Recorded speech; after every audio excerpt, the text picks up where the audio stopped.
మీ అందరికీ నమస్కారం. మీరు చూస్తున్నారు లావణ్య న్యాచురల్ వ్లాగ్స్. ఇక్కడ మహిమగల మైసమ్మ తల్లి వెలిసిందండి ఇక్కడ. అయితే ఈ మైసమ్మ తల్లి గురించి చాలా అంటే చాలా కథలుగా వినిపిస్తాయన్నమాట. ఎందుకు అనంటే ఇక్కడ చుట్టుపక్కల ఒక పెద్ద బండ ఉంటుంది.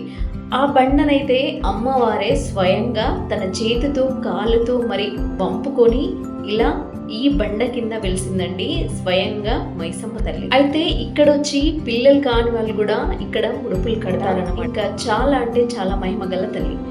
ఇక్కడే మరొక పక్కన ఎల్లమ్మ తల్లి కూడా వెలిసిందండి. ఎల్లమ్మ తల్లి ఇక్కడ ముడుపులు, కొబ్బరికాయలు, మేకలు, కోళ్ళు కోస్తూ ఉంటారన్నమాట. మొక్కులు ఎలా మొక్కుకుంటే అలా చెల్లింటారు. కానీ చాలా అంటే చాలా మహిమగల తల్లి ఇక్కడ మాత్రమే వెలిసిందండి. సారీ, ఇది చెప్పలేదు కదా, అంబర్పేటలో వెలిసిందండి మహిమగల మైసమ్మ తల్లి. నేను చాలా చిన్న వీడియో షూట్ చేశానన్నమాట. చూడండి, ఇక్కడైతే కోతులు చాలా ఉంది. అవి లోనికి రాకుండా ఇలా చుట్టూ కంచె వేశారన్నమాట. ఇంకా నేను కొట్టే కొబ్బరికాయల కోసం అవి వెయిట్ చేస్తూ ఉన్నాయి. ఇంకా అలా చూస్తూ నేను ఏం చేయాలో నాకు అర్థం కాలేదు.